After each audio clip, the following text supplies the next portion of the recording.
Imagine um líder que, para resgatar seu povo, não envia apenas ordens ou representantes, mas desce pessoalmente ao campo de batalha, assume os riscos, enfrenta o inimigo e, após a vitória, retorna em triunfo para governar com justiça. Sua autoridade não vem apenas de seu título, mas de sua entrega, de seu sacrifício e de sua vitória conquistada. De forma infinitamente superior, a Escritura nos revela que o Filho de Deus não permaneceu distante da nossa condição.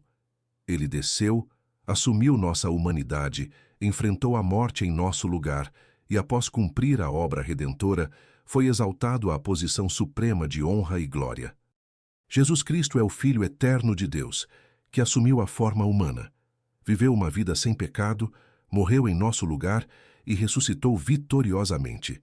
Sua missão abrange não apenas o perdão dos pecados, mas a revelação do caráter do Pai e a restauração de toda a criação.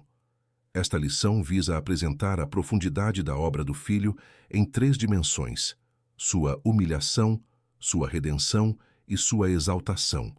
Um movimento que vai do trono à cruz e da cruz de volta ao trono, em glória eterna.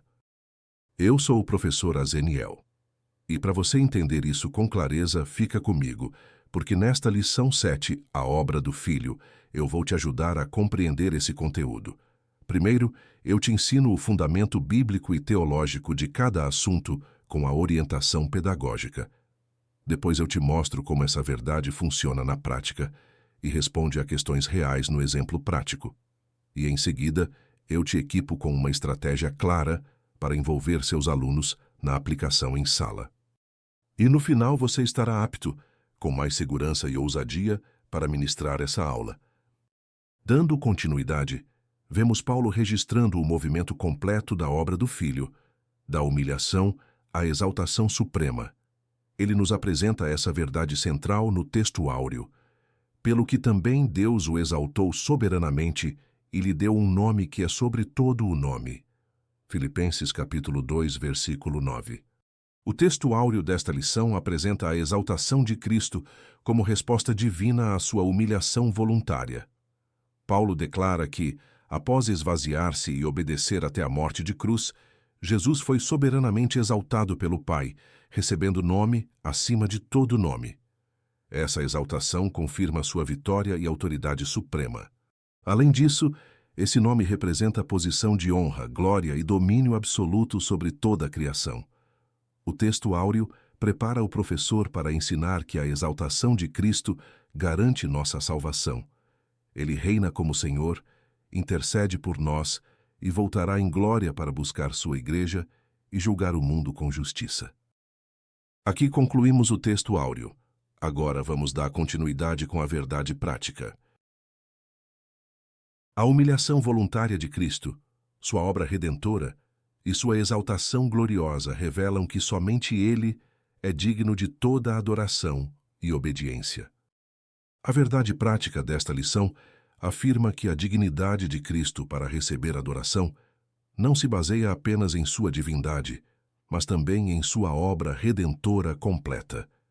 Ele voluntariamente se humilhou, tornou-se servo e morreu na cruz por nós.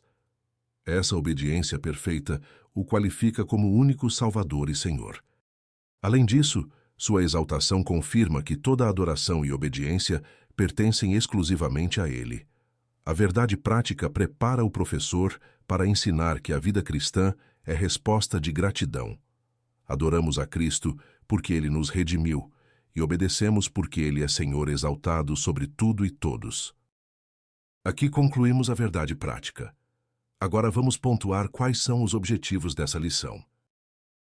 No primeiro tópico, vamos explicar a humilhação voluntária de Cristo e sua obediência até a cruz. No segundo tópico, vamos mostrar que a obra redentora do Filho é única, suficiente e vicária.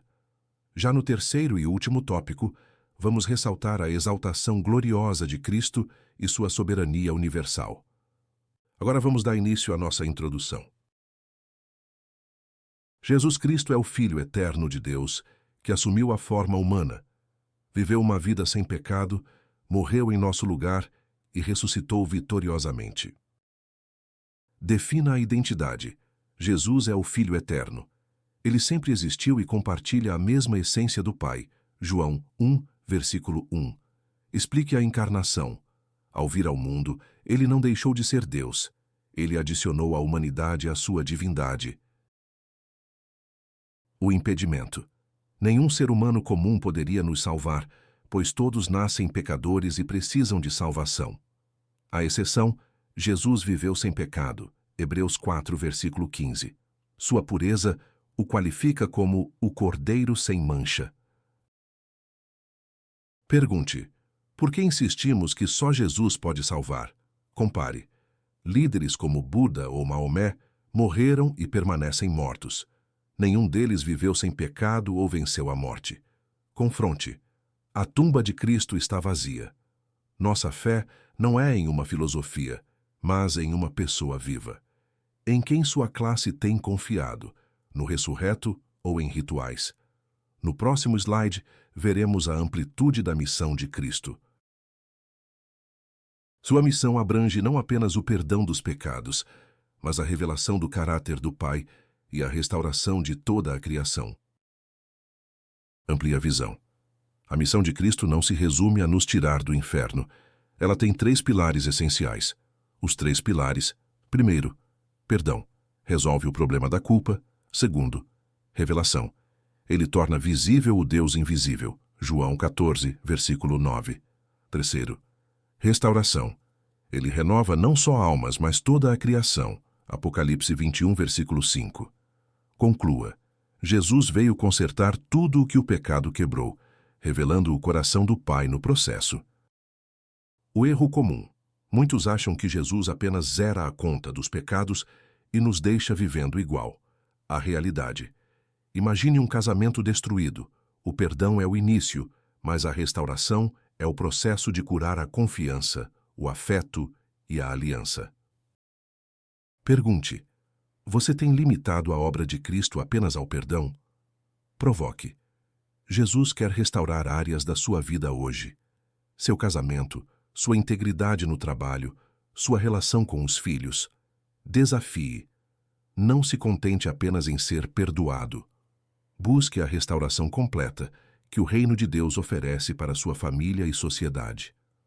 No próximo slide, veremos as 3 dimensões da obra do Filho. Esta lição visa apresentar a profundidade da obra do Filho em 3 dimensões: sua humilhação, sua redenção e sua exaltação. Explique o trajeto. A obra de Cristo segue um movimento em V.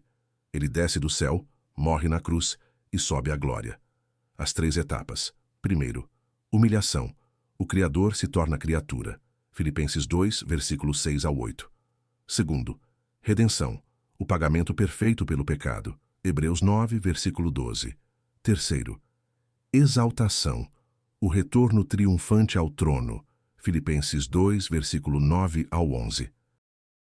O contraste. A religião humana tenta fazer o homem subir até Deus pelo esforço.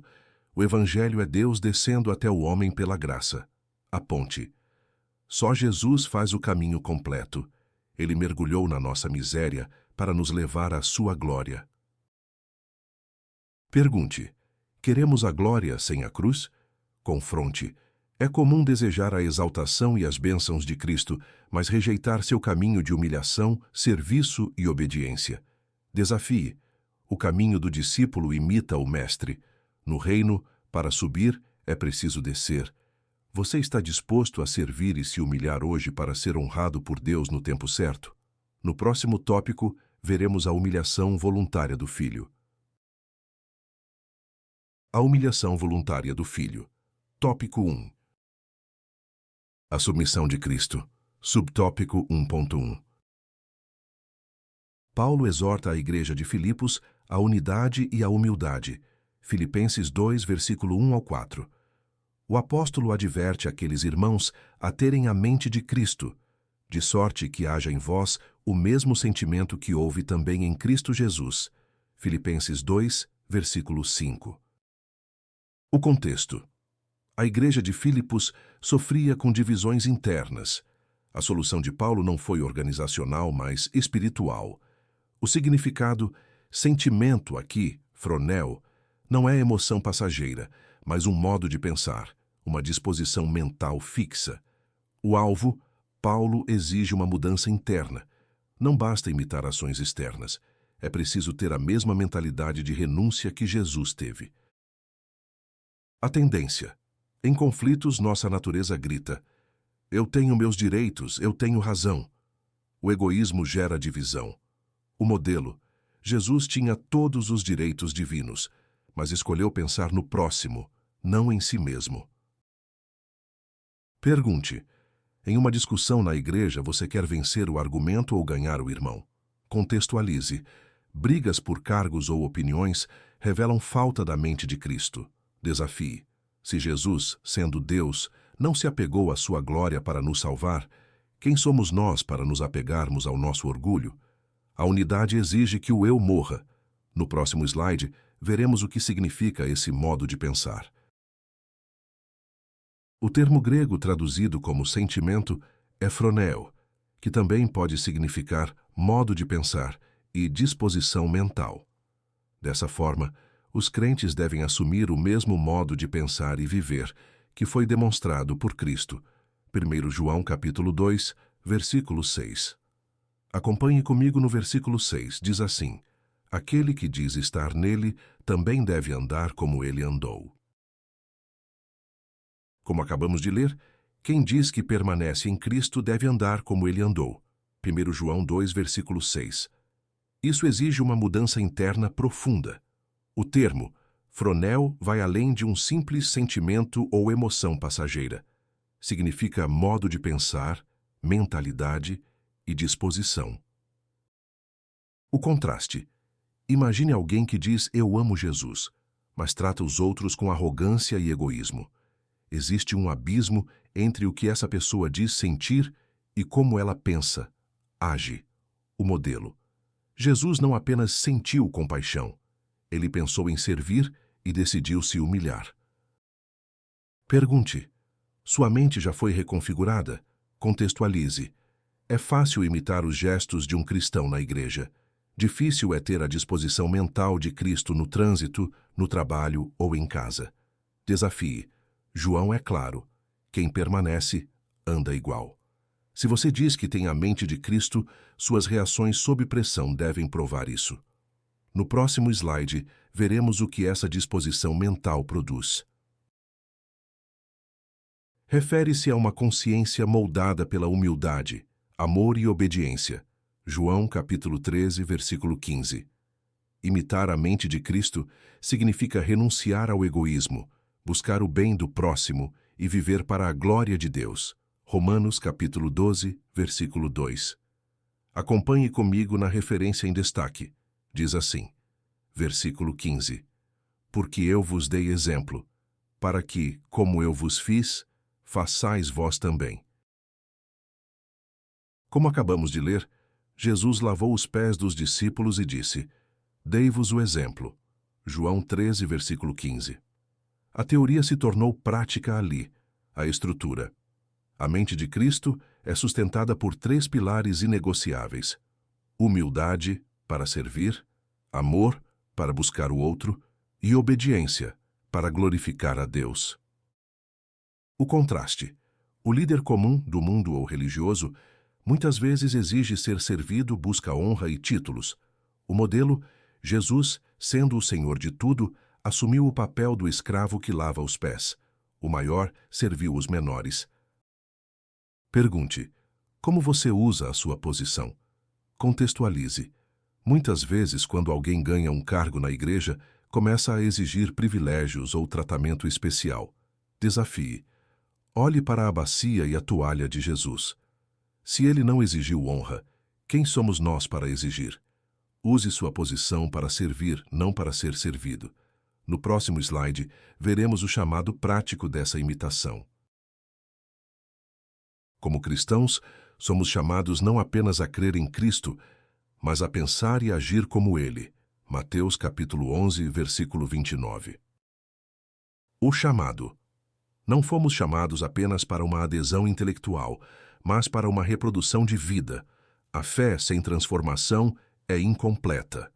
À escola, Jesus ordena: aprendei de mim. Mateus, capítulo 11, versículo 29. O cristianismo não é apenas aceitar uma doutrina, é matricular-se na escola do caráter de Cristo. A meta: crer em Jesus nos garante a salvação. Agir como Jesus evidencia a nossa santificação. A contradição. O cristão explosivo ou arrogante vive um paradoxo. Ele diz amar o Salvador, mas rejeita o estilo de vida do Mestre. O modelo: Jesus manteve a mansidão e a humildade mesmo sob pressão, traição e injustiça. Ele não revidava. Pergunte: você é um aluno ou apenas um admirador de Jesus? Contextualize. Admiradores aplaudem os milagres, discípulos copiam o comportamento. Muitos frequentam a igreja, mas reprovam na aula de mansidão dentro de casa. Desafie. Avalie sua última reação de raiva ou impaciência. Ela refletiu Mateus 11, versículo 29? Se não, volte para a sala de aula de Cristo e aprenda a ser manso e humilde de coração. No próximo subtópico, veremos o esvaziamento da glória de Cristo. O esvaziamento de sua glória. Subtópico 1.2. O apóstolo recorda que Jesus, sendo em forma de Deus, não teve por usurpação ser igual a Deus. Filipenses capítulo 2, versículo 6. Sendo ele igualmente Deus, compartilhando da mesma natureza do Pai, João capítulo 1, versículo 1, preferiu privar-se de seus direitos, não da sua divindade. Defina o termo, forma de Deus, morfe, indica a natureza essencial e real. Jesus é Deus em substância, igual ao Pai, João 1, versículo 1. Distinga o ato. Ele não abriu mão da divindade, quem ele é, mas dos privilégios, o uso independente de sua glória e poder. O contraste. No mundo, quem tem poder se agarra a ele com força. Sabe com quem está falando? Ninguém desce de nível voluntariamente. O modelo. Jesus tinha o trono do universo por direito, mas escolheu a manjedoura e a cruz por amor. Ele tinha o direito de ser servido, mas escolheu servir. Pergunte: Jesus deixou de ser Deus ao vir à Terra? Corrija: jamais. Explique que ele apenas velou sua glória. Se ele deixasse de ser Deus, seu sacrifício não seria infinito para nos salvar. Desafie.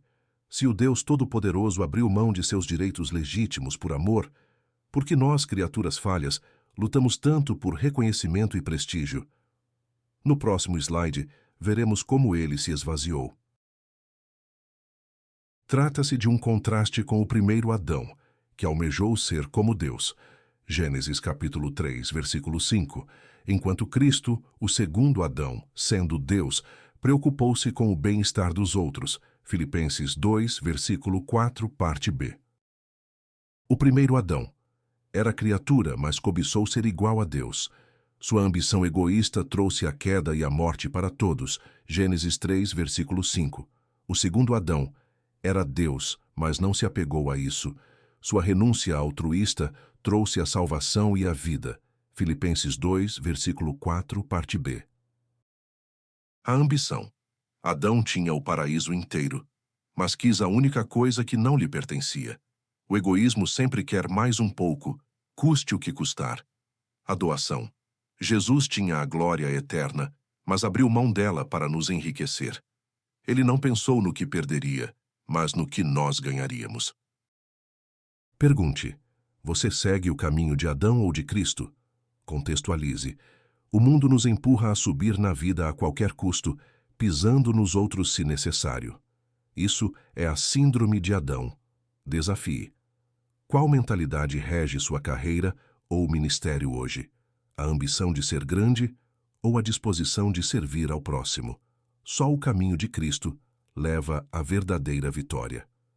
No próximo slide, veremos como Cristo se esvaziou voluntariamente. Essa realidade é confirmada quando Jesus aniquilou-se a si mesmo tomando a forma de servo. Filipenses capítulo 2, versículo 7, parte A, isto é, esvaziou-se voluntariamente, do grego, kenosis. assumindo a natureza humana na forma de servo. Filipenses capítulo 2, versículo 7, parte B, e Hebreus capítulo 4, versículo 15. Acompanhe comigo na referência em destaque. Diz assim, versículo 15. Porque não temos um sumo sacerdote que não possa compadecer-se das nossas fraquezas, porém um que, como nós, em tudo foi tentado, mas sem pecado. Como acabamos de ler, Jesus foi tentado em todas as coisas à nossa semelhança, mas sem pecado. Hebreus 4, versículo 15. Isso prova que sua humanidade era real. O termo kenosis significa esvaziamento voluntário. Importante, ele não se esvaziou de sua divindade, deixou de ser Deus, mas de sua glória visível e do uso independente de seus atributos. A analogia. Imagine um rei que tira sua coroa e manto real para visitar uma prisão disfarçado de prisioneiro. Ele deixou de ser rei? Não. Ele apenas abriu mão dos privilégios e da aparência de rei temporariamente. A realidade. Jesus trocou o trono pela manjedoura. Ele velou sua glória, mas manteve sua essência. Pergunte: Jesus deixou de ser Deus na terra? Contextualize.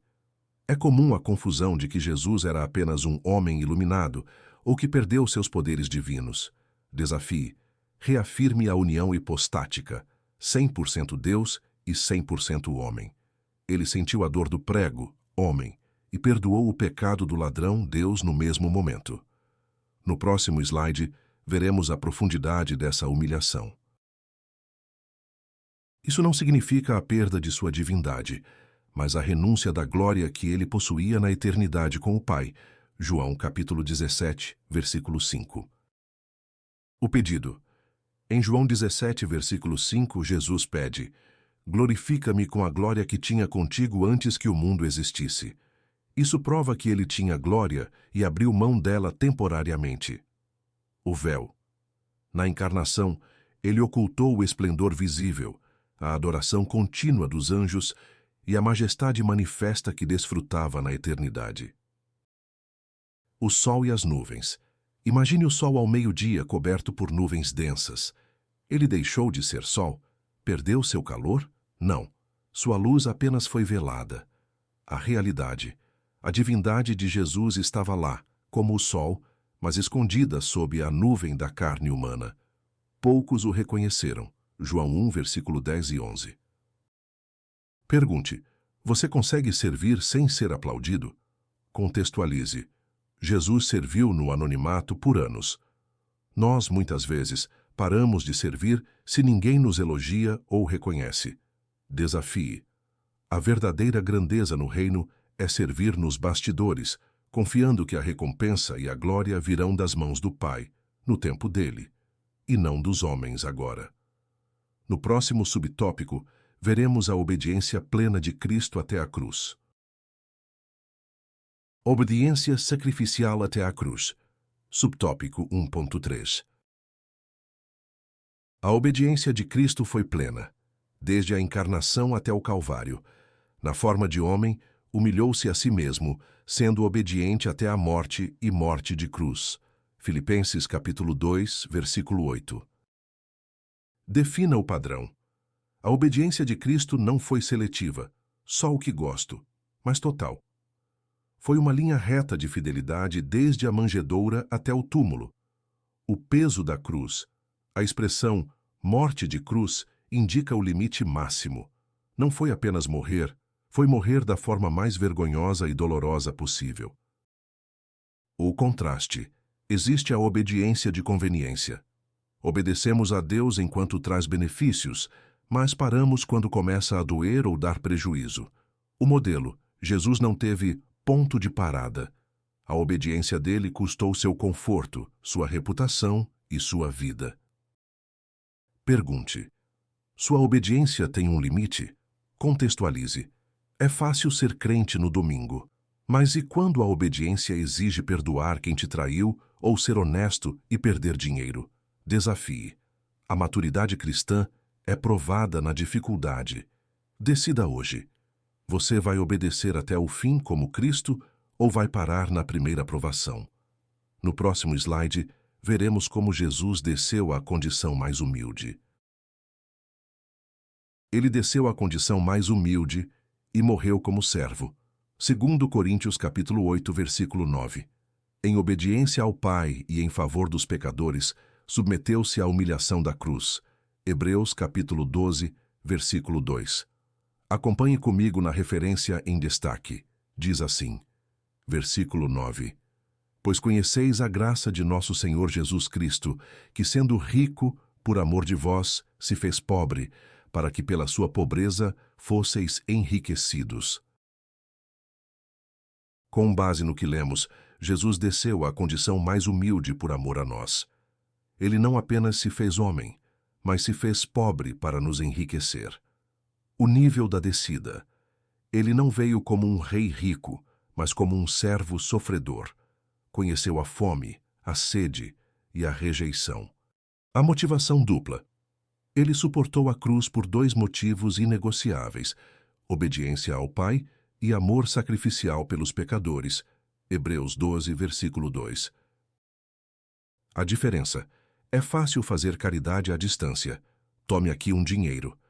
Difícil é se envolver, sujar as mãos e sentir a dor do outro. O modelo. Jesus não enviou um anjo ou uma carta. Ele veio pessoalmente. Ele não apenas ajudou de longe. Ele desceu, viveu como pobre e morreu como servo. Pergunte: você entende o preço da sua salvação? Contextualize. Às vezes achamos que Jesus veio apenas para dar um bom exemplo moral ou ensinar. Desafie. Ele veio para descer, sofrer e morrer. A graça é de graça para nós, mas custou tudo para ele. Olhe para a cruz e veja o quanto você vale para Deus. No próximo slide, veremos o contraste entre os dois Adãos.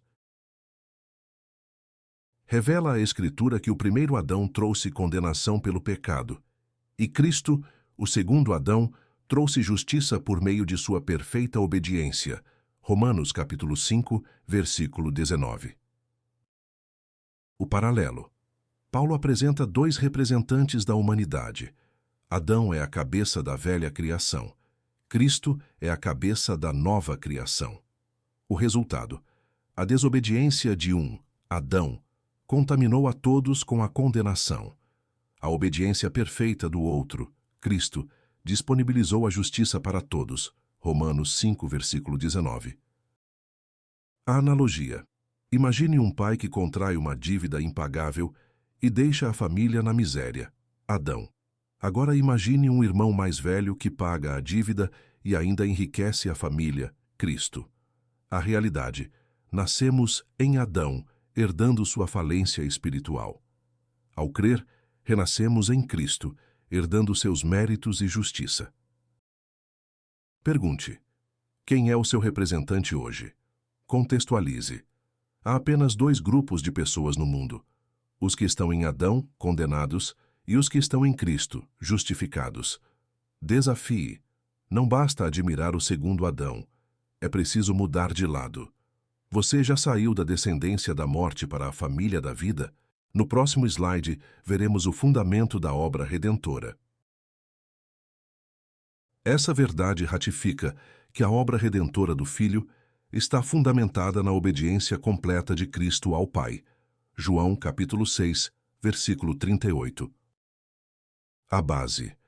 A nossa redenção não se apoia em rituais, sentimentos ou boas obras humanas. O único alicerce seguro é a obediência perfeita de Cristo. A declaração. Em João 6, versículo 38, Jesus define seu propósito: desci do céu não para fazer a minha vontade, mas a vontade daquele que me enviou. O problema. O pecado criou um abismo entre o homem e Deus. Nenhuma escada de boas obras humanas consegue alcançar o outro lado. A solução. A obediência de Cristo é a ponte sólida. Ele construiu o caminho de volta ao Pai através de sua submissão perfeita. Pergunte: em quem você confia para entrar no céu? Contextualize. Muitos dizem: eu sou uma pessoa boa, não faço mal a ninguém. Isso é confiar na própria obediência, que é falha. Desafie. Mude o foco. Sua entrada no céu depende 100% da obediência de Cristo. A pergunta não é o quão bom eu sou, mas o quão perfeito ele foi. No próximo slide, veremos o resultado dessa obediência. A nossa salvação é resultado dessa obediência e não de nossos méritos. Efésios capítulo 2, versículo 8 e 9. Assim como Cristo, devemos obedecer à vontade do Pai. Romanos capítulo 12, versículo 1. A fonte. Reafirme Efésios 2, versículo 8 e 9. A salvação é mérito exclusivo de Cristo. Nenhuma obra nossa pode comprá-la. O dever. Porém, a graça não gera passividade. Romanos 12, versículo 1 nos chama a oferecer nossos corpos como sacrifício vivo. A ilustração. Se alguém paga uma dívida milionária sua e te livra da prisão, você não tenta pagar de volta. É impossível. Mas vive o resto da vida honrando essa pessoa. A realidade, Cristo pagou nossa dívida. Nossa obediência diária não é uma tentativa de pagar a conta, barganha, mas um ato de amor a quem nos resgatou. Pergunte: por que você obedece a Deus? Contextualize. Muitos obedecem por medo do inferno ou para ganhar bênçãos. Isso é comércio, não cristianismo. Desafie. A única motivação legítima é o amor. Se você entende que a obediência de Cristo te salvou de graça, sua vida deve ser um eterno muito obrigado, em forma de santidade. No próximo tópico, veremos a obra redentora do Filho. A obra redentora do Filho. Tópico 2. A ineficácia do sacerdócio levítico. Subtópico 2.1. O sumo sacerdote entrava no Santo dos Santos uma vez por ano, no dia da expiação, Yom Kippur, levando sangue alheio, o sangue de animais, para fazer propiciação por seus próprios pecados e pelos do povo. Levítico, capítulo 16, versículo 11 ao 15. O cenário. Descreva o Yom Kippur, dia da expiação. Era o dia mais tenso do ano. O sumo sacerdote entrava no lugar mais sagrado da terra, o Santo dos Santos. A limitação. Ele entrava com medo e com sangue alheio, de animais. Precisava oferecer sacrifício primeiro por si mesmo, pois também era pecador. A analogia. É como tomar um analgésico para uma infecção grave. A dor passa por algumas horas, mas a doença continua lá. O remédio precisa ser tomado de novo e de novo. A realidade. Os sacrifícios do Antigo Testamento eram analgésicos espirituais. Eles lidavam com a culpa temporariamente, mas não curavam a doença do pecado na raiz. Pergunte: você ainda vive de remendos espirituais? Contextualize. Muita gente trata a fé como um ritual semanal para aliviar a consciência, sem buscar uma transformação real. Desafie. Não precisamos mais de sangue de bodes. Precisamos entender que o sacrifício definitivo já foi feito. Pare de tentar cobrir seus pecados e deixe Jesus removê-los. No próximo slide, veremos a limitação desse sacrifício. Esse sacrifício era repetido anualmente porque não era suficiente para remover o pecado. Hebreus capítulo 9, versículo 25. O sumo sacerdote terreno era uma figura, tipo de Cristo, que é o real e eterno sumo sacerdote. Hebreus capítulo 2, versículo 17. Acompanhe comigo na referência em destaque. Diz assim, versículo 25.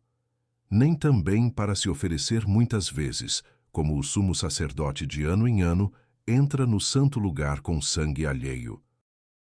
Com base no que lemos, entendemos por que o sacrifício precisava ser repetido anualmente. A repetição era a prova da sua fraqueza. A lógica. Se um remédio cura, você toma uma vez e pronto. Se precisa tomar a vida toda, é porque ele só controla, não cura. A repetição constante do Yom Kippur confessava a limitação do sistema. A tipologia. O sacerdote terreno era apenas uma sombra, tipo. Ele apontava para a realidade que viria. Cristo, o sacerdote real e eterno. Hebreus 2, versículo 17. O paliativo versus a cura. Imagine um paciente que toma um analgésico forte todo dia para uma dor crônica, Antigo Testamento. A dor volta quando o efeito passa. Agora imagine uma cirurgia que remove a causa da dor para sempre, Novo Testamento. A mudança. O sacerdócio levítico era o analgésico. Aliviava a culpa temporariamente. Cristo trouxe a cura completa da raiz do pecado. Pergunte: por que a repetição é um sinal ruim? Explique. Se a missa, o ritual ou o sacrifício precisa ser refeito, é porque o anterior não foi suficiente. Confronte. A cruz de Cristo não precisa de retoques. Foi uma vez por todas. Você descansa nessa obra consumada, ou ainda tenta adicionar algo ao que já é perfeito? No próximo slide, veremos o contraste entre santuário terreno e celestial. O santuário terreno era uma sombra, Hebreus capítulo 8, versículo 5. Mas Cristo entrou no céu mesmo, para interceder por nós diante do Pai, Hebreus capítulo 8, versículo 1 e 2. Acompanhe comigo na referência em destaque. Diz assim, versículo 5.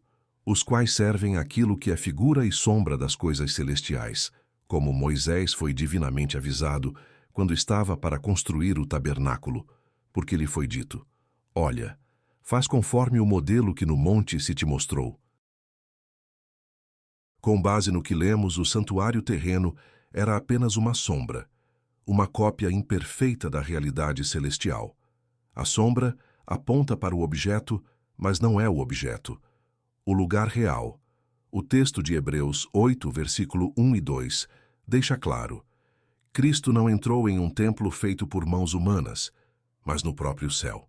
A intercessão. Diferente do sacerdote terreno que entrava e saía rápido, Jesus permanece lá. Ele intercede continuamente por nós diante do Pai, garantindo acesso permanente, não apenas anual. A analogia. Imagine a maquete de um grande edifício. Ela serve para mostrar como será o projeto, mas ninguém pode morar dentro da maquete de papelão ou plástico. A realidade. O tabernáculo era a maquete espiritual. Mostrava o caminho, mas não era o destino final. Cristo é o prédio pronto. Pergunte: você valoriza mais o ritual ou o relacionamento? Contextualize. Muitos ainda buscam intermediários humanos ou lugares sagrados na terra, esquecendo-se de onde Jesus está. Desafie. Onde Jesus está? No céu mesmo. O que ele faz? Intercede por nós. Se temos um advogado no Tribunal Superior do Universo, por que buscar atalhos na terra? Use seu acesso direto. No próximo slide, veremos a entrada única de Cristo no santuário. A entrada única de Cristo no santuário com seu próprio sangue nos assegura uma eterna redenção. Hebreus capítulo 9, versículo 12. Por ser imperfeito, o sacerdócio levítico foi substituído por um superior, o sacerdócio de Cristo. Hebreus 7, versículo 23 e 24. O sangue. O sumo sacerdote levava sangue de terceiros, animais. Cristo levou o seu próprio sangue. O valor da oferta determina a eficácia do perdão. A duração. Os sacerdotes antigos morriam e precisavam ser substituídos, o que gerava instabilidade. Cristo vive para sempre, garantindo um sacerdócio imutável. Hebreus 7, versículo 23 e 24. A analogia. Imagine um seguro de vida que precisa ser renovado todo ano e que pode ser cancelado se o corretor morrer. Agora, imagine um seguro vitalício, pago de uma só vez, com um corretor imortal. A realidade. A religião humana é o seguro anual, incerto. Cristo é a garantia eterna. Uma vez paga a dívida com seu sangue, o recibo é válido para sempre. Pergunte: sua salvação precisa de renovação? Contextualize. Muitos cristãos vivem com medo de perder a salvação a cada erro, como se o sacrifício de Cristo tivesse prazo de validade. Desafie. Se a redenção é eterna, Hebreus 9, versículo 12, ela não acaba. Confie na suficiência do que Cristo fez. Se dependesse de nós, perderíamos, mas depende dele e ele não falha. No próximo subtópico, veremos como Cristo cumpriu o que a lei não conseguia. O sacrifício único e suficiente. Subtópico 2.2. Na antiga aliança, ofereciam-se sacrifícios continuamente pelo pecado por causa da ineficácia dessas ofertas. Hebreus capítulo 9, versículo 25 e capítulo 10, versículo 1 ao 4. O ciclo. O altar do templo nunca esfriava. Eram sacrifícios diários, semanais e anuais. Havia um rio de sangue constante correndo em Israel. O diagnóstico, Hebreus 10, versículo 1 ao 4, diz que essa repetição era a prova da ineficácia, pois é impossível que sangue de touros e bodes remova pecados. A analogia. Imagine tentar tapar um buraco na parede com fita adesiva. Funciona por um dia, mas a fita cai e você precisa colocar outra. Você passa a vida trocando a fita. A solução. Cristo não trouxe mais uma fita adesiva. Ele trouxe cimento e tijolo. Ele fechou o buraco definitivamente. Pergunte: você já parou de tentar se salvar? Contextualize. Parece estranho, mas o cristão é aquele que desistiu de tentar se salvar sozinho e confiou inteiramente em quem já o salvou. Desafie. A repetição gera ansiedade. Será que fiz o suficiente? A obra de Cristo gera paz. Está consumado. Troque a ansiedade dos sacrifícios pela paz da cruz. No próximo slide, veremos o contraste com a morte de Jesus. Diferente do sistema levítico, a morte de Jesus foi definitiva, completa e eficaz. Assim também Cristo, oferecendo-se uma vez para tirar os pecados de muitos. Hebreus capítulo 9, versículo 28, parte A. 3 marcas. A morte de Jesus foi definitiva, não precisa ser refeita, completa, não deixou nada de fora, e eficaz, realmente funcionou. O verbo, Hebreus 9, versículo 28, diz que ele veio para tirar os pecados. O sangue de animais apenas cobria. A analogia. O sistema antigo era como pagar apenas os juros de uma dívida impagável. Você pagava todo mês, mas a dívida principal continuava lá. A realidade. Cristo chegou e pagou o valor principal à vista. Ele zerou a conta. O documento da dívida foi rasgado na cruz. Colossenses capítulo 2, versículo 14. Pergunte: seus pecados estão cobertos ou removidos? Contextualize. Quem apenas cobre a sujeira vive com medo de alguém descobrir. Quem tem a sujeira removida vive em liberdade. Desafie. A obra de Cristo não é um tapete para esconder a sujeira. É um aspirador que remove a sujeira. Viva como alguém limpo, não como alguém que esconde algo. No próximo slide, veremos o significado da expressão uma vez. A expressão uma vez, do grego apax, indica que não há necessidade de repetição. O que ele fez é perfeito e eterno. Hebreus capítulo 10, versículo 10. Defina apax. Esta palavra grega é a chave de Hebreus. Significa uma vez por todas. Não é apenas uma vez, numérica. É uma vez definitiva, qualitativa. A lógica, se algo precisa ser refeito, é porque estragou, venceu ou falhou. Se o sacrifício de Cristo não se repete, é porque ele nunca falha e nunca vence. A analogia. Pense na diferença entre um tratamento que exige comprimidos diários para controlar uma doença, Antigo Testamento, e uma cirurgia única que remove o tumor para sempre, Novo Testamento. A realidade. A religião humana oferece comprimidos de culpa e penitência.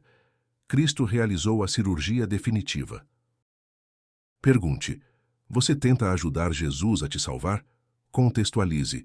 Muitos acham que a salvação é 50% Jesus mais 50% meu esforço. Desafie. A matemática da graça é Jesus mais nada. É igual a tudo. O Rapax garante que ele fez 100% do trabalho pesado. Nossa parte é crer e agradecer. Não tentar completar o que já está cheio. No próximo slide, veremos como alcançamos essa salvação. A salvação não é por causa dos méritos ou rituais, mas ela é plena e gratuita, alcançada pela fé na obra consumada de Jesus, João capítulo 19, versículo 30. O grito, a última frase de Jesus na cruz, está consumado, João 19, versículo 30, não foi um sussurro de derrota, mas um grito de vitória. Significa, está pago, está completo. O acesso. Se está completo, não há nada que possamos acrescentar. Rituais, promessas e sacrifícios humanos são inúteis para completar o que já está cheio. A analogia. Imagine que alguém comprou um presente caríssimo para você, embrulhou e te ofereceu. Se você tentar pagar por ele, estará ofendendo quem deu. A realidade. A salvação é esse presente. Tentar merecer a salvação com boas obras é como tentar pagar a Deus pelo sangue de seu filho. É uma ofensa à graça. Pergunte: você descansa no está consumado? Contextualize. Muitos cristãos vivem ansiosos, achando que Deus está zangado porque eles não oraram o suficiente hoje. Desafie. A obra de Cristo é a rocha, não a areia. Se você crê, você está salvo pela obra dele, não pela sua performance religiosa. Pare de tentar construir o que Jesus já terminou. No próximo slide, veremos as consequências dessa obra consumada. Cristo, ao morrer, rasgou o véu que separava o homem da presença de Deus. Mateus capítulo 27, versículo 51. Não há outro meio de salvação, nenhuma outra oferta, nenhum outro nome. Atos capítulo 4, versículo 12. O Calvário é suficiente. Jesus é tudo. Acompanhe comigo na referência em destaque. Diz assim, versículo 12. E em nenhum outro há salvação, porque debaixo do céu nenhum outro nome há, dado entre os homens, em que devamos ser salvos. Com base no que lemos, entendemos a exclusividade de Cristo na salvação. O texto é claro. Não existe outro nome dado entre os homens. O evento. Em Mateus 27, versículo 51, o véu do templo rasgou-se de alto a baixo. Isso indica uma ação divina, não humana, removendo a barreira que separava o pecador do Santo dos Santos. A analogia. Imagine uma porta de segurança máxima trancada com uma fechadura digital que só aceita uma única chave mestra. Nenhuma outra chave, código ou ferramenta consegue abrir. A realidade. O acesso a Deus estava trancado pelo pecado. O véu era o bloqueio. Cristo é a chave única que abriu essa porta definitivamente. Pergunte: por que só Jesus salva? Contextualize. O mundo diz que todos os caminhos levam a Deus. Isso é mentira. Desafie. Só Jesus rasgou o véu. Só Jesus ofereceu sangue perfeito. Se houvesse outro caminho, a morte dele teria sido desnecessária. Reconheça, ou é ele ou não é ninguém. No próximo subtópico veremos a substituição vicária. A substituição vicária. Subtópico 2.3. A expressão vicária vem do latim vicarius, que significa em lugar de outro. A substituição vicária é inseparável da justiça divina. Romanos capítulo 3, versículo 26. O pecado não pode ser ignorado e precisa ser punido. Romanos capítulo 5, versículo 21. A impossibilidade da impunidade. Explique que um Deus justo não pode varrer o pecado para debaixo do tapete.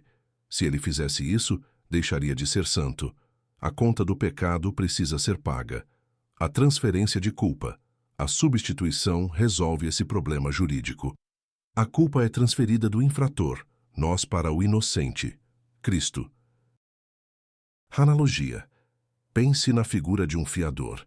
Quando o inquilino não paga o aluguel e destrói o imóvel, a dívida não desaparece. O fiador assume a responsabilidade legal e paga o prejuízo como se fosse dele. A realidade, nós quebramos a lei, mas Cristo, o fiador, assumiu o prejuízo. Ele não devia nada, mas pagou tudo para que a justiça fosse satisfeita.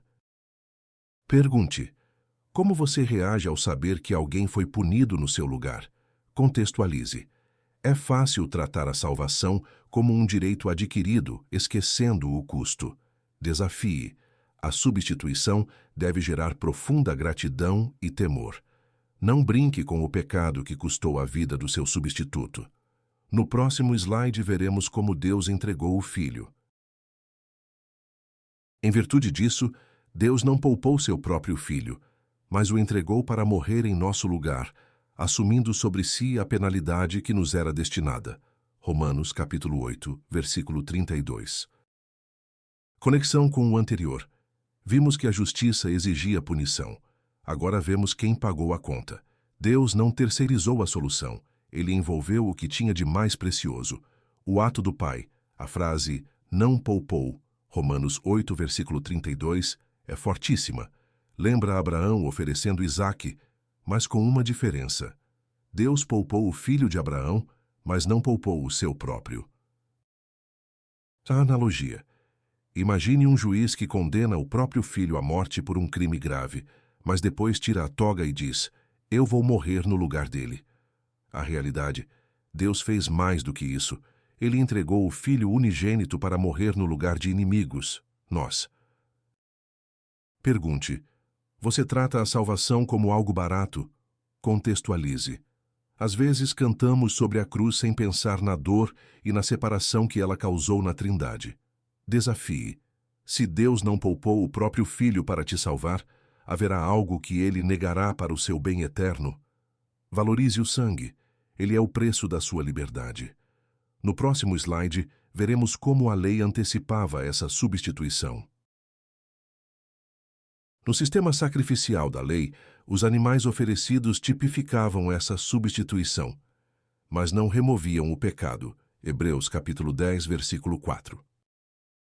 Conexão com o anterior. Vimos que a substituição é necessária. A lei já ensinava isso visualmente através dos sacrifícios de animais. O símbolo. Quando o israelita colocava a mão sobre a cabeça do animal e o degolava, ele aprendia uma lição visual. O pecado causa morte. Este inocente morre para que eu viva. A limitação. Hebreus 10, versículo 4 é claro. Sangue de touros e bodes não remove pecado.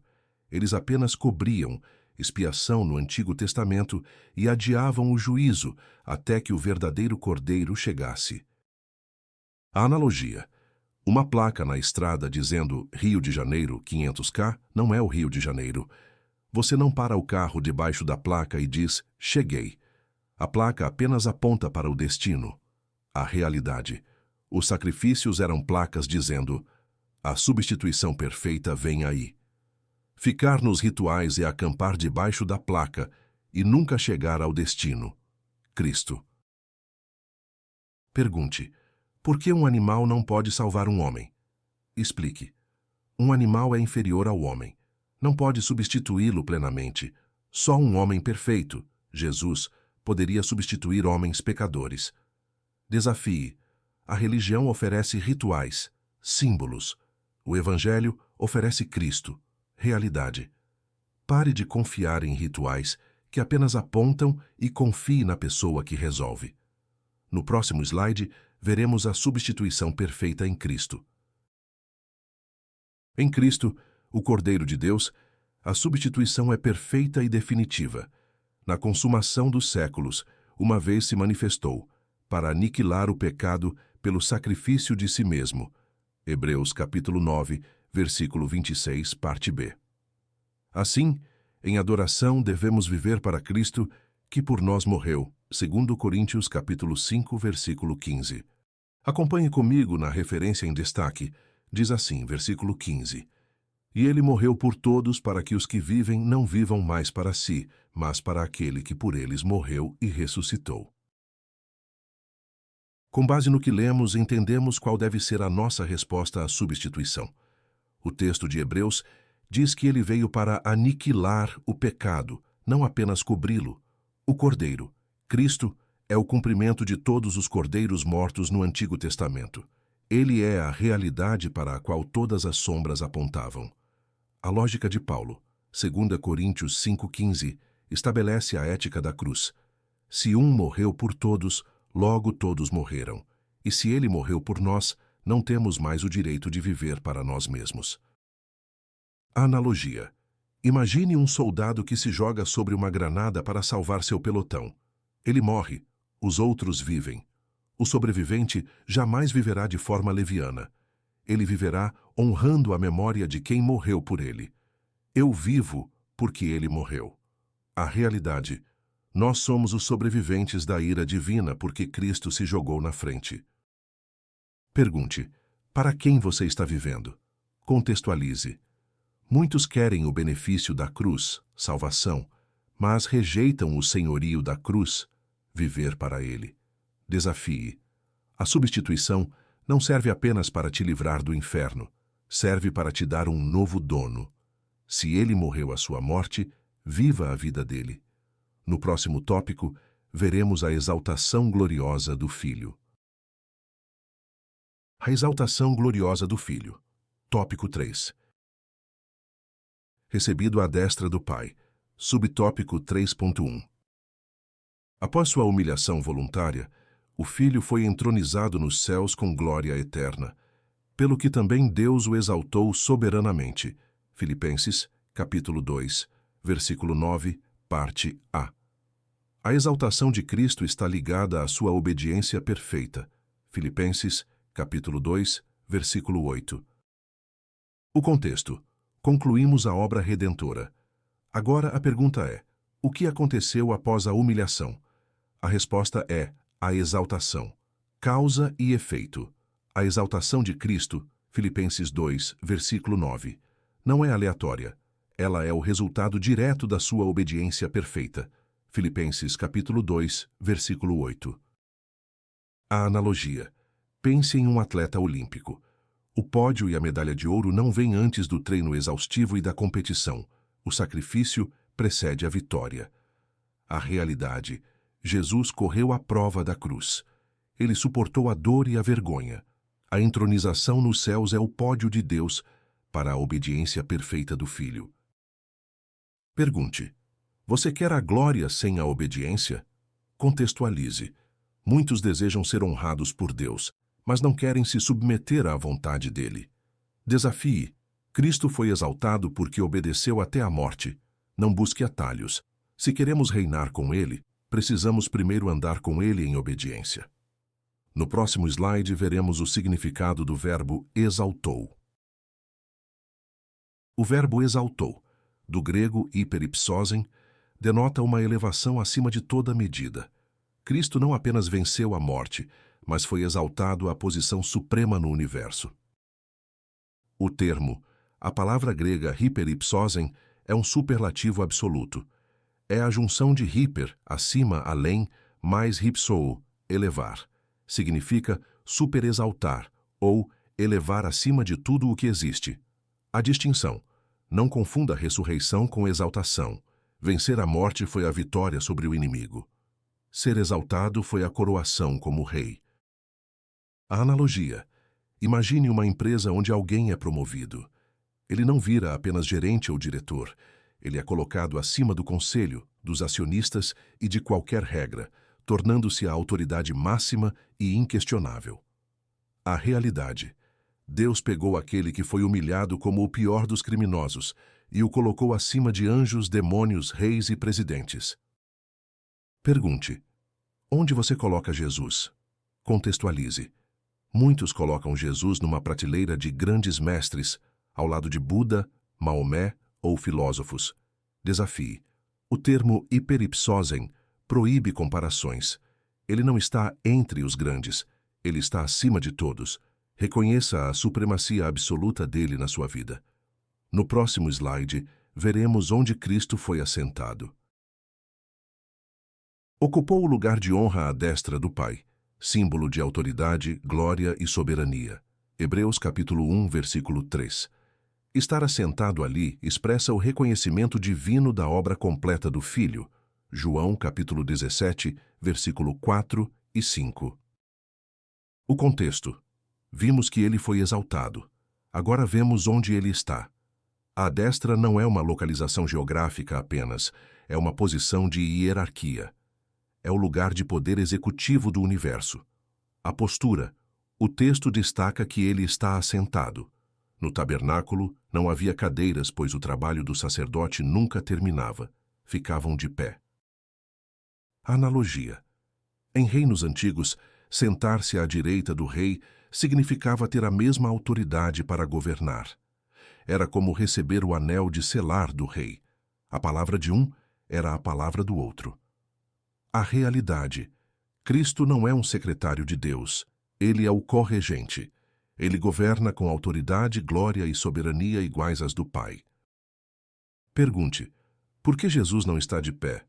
Explique: porque não há mais sacrifício a ser feito. A dívida foi paga. Desafie: se Jesus já se assentou, porque a obra está pronta, por que você continua tentando pagar sua salvação com obras ou culpa? Aceite a obra consumada e descanse na graça. No próximo slide, veremos as consequências dessa exaltação. Cristo não apenas voltou para o céu, ele assentou-se no trono. Apocalipse capítulo 3, versículo 21. Sua exaltação garante nosso acesso à presença de Deus. Ele intercede por nós. Romanos capítulo 8, versículo 34, e reina como Rei dos Reis. Apocalipse capítulo 19, versículo 16. Acompanhe comigo na referência em destaque. Diz assim, versículo 21. Ao que vencer, eu lhe concederei que se assente comigo no meu trono. Com base no que lemos, entendemos as consequências práticas da exaltação. O texto diz que ele se assentou no trono. A diferença, ele não apenas voltou para casa, como alguém que retorna de viagem. Ele assumiu o comando. Voltar é movimento. Assentar-se no trono é governo. O benefício triplo. A exaltação dele garante 3 coisas para nós. Primeiro, acesso livre ao Pai. Segundo, intercessão contínua. Ele advoga por nós. Terceiro, proteção soberana. Ele reina sobre tudo. A analogia. Imagine que você tem um processo difícil no tribunal, mas seu advogado não é apenas competente. Ele é o filho do juiz e tem a autoridade máxima dentro da corte. A realidade. Cristo é esse advogado. Ele está assentado no trono de governo. Quando ele fala, o céu ouve. Pergunte: você se sente seguro? Contextualize. Muitos cristãos vivem com medo de perder a salvação ou de não serem ouvidos por Deus. Desafie. Se Cristo está no trono e intercede por você, quem pode te derrubar? A sua segurança não está na sua força, mas na posição dele. Ele reina, logo você está seguro. No próximo subtópico, veremos o nome acima de todo nome. O nome acima de todo nome. Subtópico 3.2. Cristo recebeu de Deus Pai um nome que é sobre todo o nome. Filipenses capítulo 2, versículo 9, parte B. Na Bíblia, o nome carrega o sentido de caráter e autoridade. O alcance. A exaltação de Cristo não é local, é cósmica. O texto cita 3 esferas: céus, anjos, terra, humanos, e debaixo da terra, mortos, demônios. A ação, dobrar os joelhos, é o gesto universal de submissão. A analogia. Em uma monarquia absoluta, quando o rei entra, todos se curvam, amigos ou inimigos, nobres ou plebeus. Não é opcional. A realidade. Hoje dobramos os joelhos voluntariamente em adoração. No fim, os rebeldes dobrarão obrigatoriamente em julgamento. Pergunte: o que significa todo joelho? Contextualize. Vivemos tempos de rebeldia, onde ninguém quer se submeter a nada. Desafie. A autoridade de Cristo não depende da nossa aprovação. Ele já é Senhor. A nossa escolha é reconhecer isso agora com alegria ou ser forçado a reconhecer depois com terror. Onde estão seus joelhos hoje? No próximo slide veremos a confissão final de todo o universo. Dessa forma, dizer que Cristo recebeu um nome sobreexcelente, a Escritura afirma que nenhuma autoridade, seja visível ou invisível, se compara ao seu poder e posição. Efésios capítulo 1, versículo 21, parte A. O contexto. Vimos o nome. Agora a extensão. Sobre excelente indica algo incomparável. As dimensões. Efésios 1, versículo 21, afirma que ele está acima do visível, governos humanos, e do invisível, forças espirituais. A analogia. Imagine a torre mais alta de uma cidade. Não importa o tamanho dos outros prédios, ela domina o horizonte e olha todos de cima. A realidade. Cristo é essa torre suprema. Presidentes, ditadores, anjos ou demônios são apenas prédios baixos perto dele. Pergunte: você teme o que vê ou o que não vê? Contextualize. Muitos cristãos vivem com medo de feitiçaria, invisível, ou de perseguição política, visível. Desafie. Se Cristo está acima de tudo, o medo é irracional. Ele é maior que o despacho na encruzilhada e maior que a lei injusta. Quem teme o Supremo não precisa temer os subordinados. Descanse nessa autoridade. No próximo slide, veremos sobre quais eminências Cristo foi exaltado. Isso significa que Cristo foi exaltado acima de toda a eminência do bem e do mal, e de todo título que se possa conferir nessa era e também no porvir. Efésios capítulo 1, versículo 21, parte B. O contexto. Vimos a autoridade visível e invisível. Agora a abrangência moral e temporal. As eminências. Ele está acima dos anjos fiéis, bem, e das potestades caídas, mal. Ninguém lhe dá ordens. A analogia. Imagine um campeão que venceu todos os oponentes da história e cuja técnica é tão perfeita que nenhum atleta futuro poderá superá-lo. Ele é o insuperável. A realidade, Cristo não tem sucessor. Governos caem, impérios passam, mas o trono dele permanece inabalável através dos séculos. Pergunte: o reinado de Cristo tem prazo de validade? Contextualize. Vivemos em um mundo de mandatos temporários e instabilidade. Desafie. A autoridade de Cristo transcende o calendário. Ele reina nesta era, em meio ao caos, e, no porvir, na glória. Nada que for inventado ou criado no futuro poderá ameaçar sua posição. Descanse na estabilidade eterna do seu rei. No próximo slide, veremos a unicidade do poder de Cristo. Não existe poder algum que seja maior, e nem mesmo igual ao poder de Cristo. 1 Pedro capítulo 3, versículo 22. Portanto, o nome de Jesus não é apenas um símbolo de fé, mas uma fonte real de autoridade espiritual. O contexto. Vimos a supremacia temporal. Agora a exclusividade de poder. O topo, 1 Pedro 3, versículo 22, confirma: anjos, autoridades e potestades estão sujeitos a ele. Não há poder maior, nem sequer igual. Ele não divide o pódio. A analogia. Uma procuração não é um desenho. É um documento jurídico que transfere poder real. Quem aporta pode movimentar contas e assinar contratos como se fosse o dono. A realidade. O nome de Jesus é nossa procuração celestial. Ele nos dá direito legal de agir no mundo espiritual. Pergunte: você usa o nome como amuleto ou como arma? Contextualize.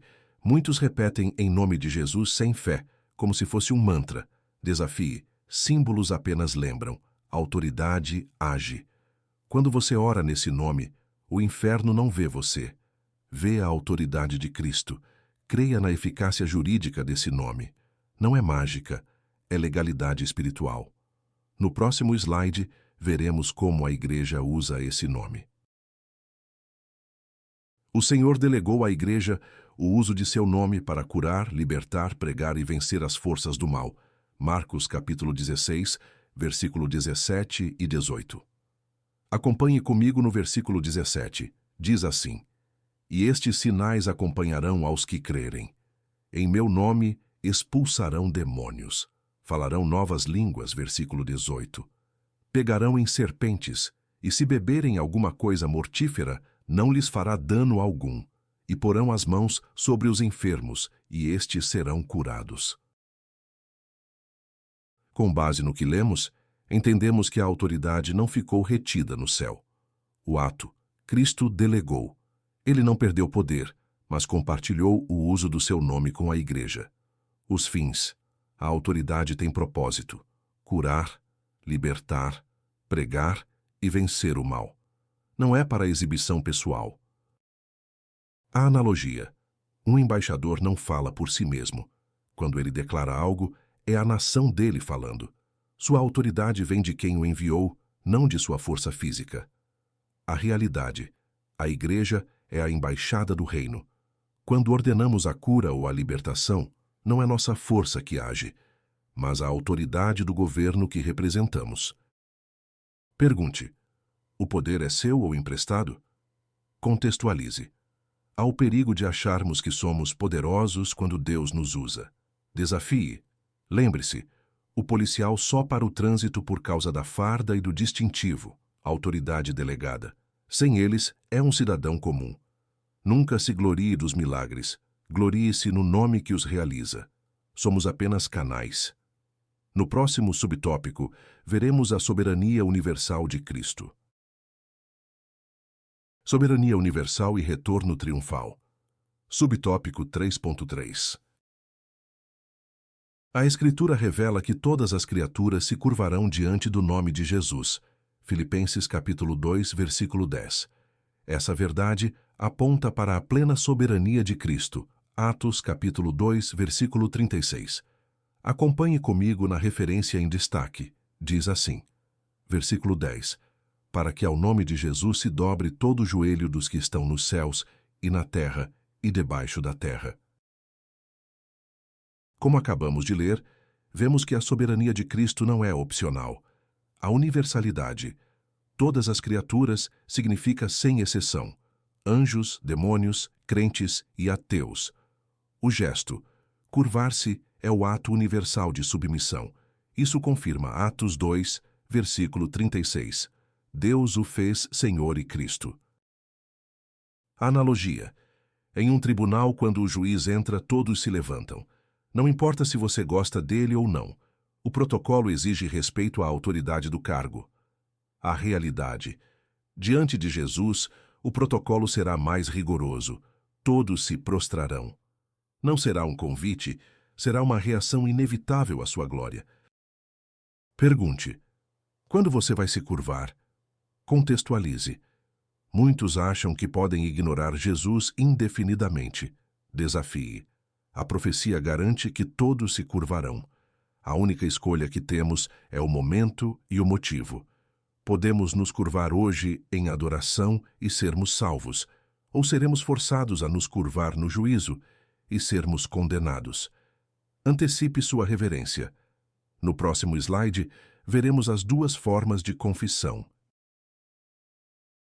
A confissão universal de que Jesus Cristo é o Senhor se dará de duas maneiras: voluntária por aqueles que creem e servem a Jesus como Salvador, Romanos capítulo 10, versículo 9 e 10, e compulsória por aqueles que o rejeitaram, mas que o reconhecerão em juízo, Romanos capítulo 14, versículo 11, e Filipenses capítulo 2, versículo 11. O contexto. Vimos que todos se curvarão. Agora, como isso ocorrerá? A voluntária, feita hoje pela fé, reconhece Jesus como Salvador e resulta em vida, Romanos 10, versículo 9. A compulsória, feita no juízo, pela vista. Reconhece Jesus como juiz, mas tarde demais para a salvação. A analogia. Um aluno pode entregar o trabalho no prazo e ganhar nota, voluntário, ou ser intimado pela diretoria a entregar depois, já reprovado, compulsório. A entrega acontece nos dois casos, mas o resultado é oposto. A realidade. Todos dirão, Jesus é Senhor. Os salvos dirão com alegria, os perdidos com terror. Pergunte: você vai confessar como filho ou como réu? Contextualize. Muitos adiam a decisão achando que terão outra chance. Desafie. A boca que se recusa a confessar hoje será forçada a confessar amanhã. A diferença é que a confissão hoje traz salvação.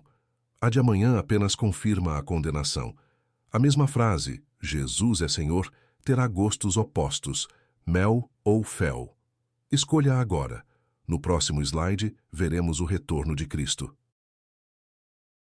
Hebreus completa a visão escatológica da soberania de Cristo, afirmando que ele voltará para levar para si os que o esperam.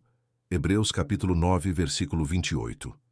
Essa vinda será em glória, poder e juízo. Mateus capítulo 24, versículo 30. Acompanhe comigo na referência em destaque. Diz assim, versículo 28. Assim também Cristo, oferecendo-se uma só vez para levar os pecados de muitos, aparecerá segunda vez, sem pecado, aos que o esperam para a salvação. Com base no que lemos, a soberania se completa no retorno. A promessa. Ele vem buscar especificamente os que o esperam. Hebreus 9, versículo 28. O modo. Será visível, em glória, poder e juízo. A analogia. Imagine um pai que viaja a trabalho e promete voltar para levar a família. Os filhos fiéis vivem com as malas prontas olhando para a porta. A volta não é medo, é esperança. A realidade. Cristo prometeu voltar. Quem o ama vive em expectativa ativa. Quem o ignora será pego de surpresa pelo juiz. Pergunte: para quem ele volta? Contextualize. Há o mito de que todos serão salvos automaticamente no fim. Desafie. Hebreus restringe. Ele vem para os que o esperam. A salvação é para quem tem relacionamento, não apenas religião. Sua vida hoje demonstra expectativa ou indiferença. Quem não espera o noivo com a lâmpada acesa não entra nas bodas. No próximo slide, veremos o reconhecimento final da glória de Cristo. Sua glória será reconhecida por todos, para salvação ou para condenação. Ele voltará triunfante para buscar a sua igreja e reinar eternamente. João capítulo 14, versículo 2 e 3 e Apocalipse capítulo 11, versículo 15. O contexto. Vimos a vinda. Agora o resultado duplo. O efeito. A mesma glória que ilumina a igreja cega os ímpios. Todos verão, mas nem todos celebrarão. O propósito. Ele vem cumprir João 14, buscar a noiva, e Apocalipse 11, assumir o reino eterno. A analogia. No resultado de uma eleição, todos reconhecem o vencedor. Porém, a reação divide-se. Uns celebram a vitória, outros lamentam a derrota. O fato é único, a emoção é oposta. A realidade. Na volta de Cristo, todos o reconhecerão. Para uns, alívio, para outros, desespero. Pergunte: como você reagirá ao ver Jesus? Contextualize. Muitos vivem como se o retorno fosse uma lenda distante. Desafie. A Bíblia garante. Ele vem. A pergunta não é se, mas como você estará. Fazendo parte da igreja que sobe ou do mundo que fica. A preparação não é no momento da trombeta, é agora. Esteja pronto para o triunfo. Concluímos o tópico sobre a exaltação gloriosa do Filho. Na conclusão, recapitularemos toda a lição. A obra do Filho é completa, suficiente e gloriosa, da humilhação à exaltação. Ele se humilhou para nos salvar, ofereceu-se em sacrifício vicário para nos redimir e foi exaltado para governar eternamente. Como igreja, somos chamados a viver em comunhão com essa verdade, aguardando o retorno do nosso Senhor e Salvador. Vivamos como servos daquele que nos serviu com sua vida e nos salvou com seu sangue. Chegamos ao final de mais uma lição. Agora, nossa próxima lição será a de número 8, com o tema O Deus Espírito Santo. Professor, se este vídeo te ajudou e tirou suas dúvidas fazendo você se sentir mais seguro para ministrar, não esqueça de apoiar nosso canal. Deixe seu like, comente, inscreva-se e ative as notificações para não perder as próximas lições. Que o Senhor o use com ousadia e sabedoria ao ministrar essa lição, guiando suas palavras e abrindo o entendimento de seus alunos. em nome de Jesus.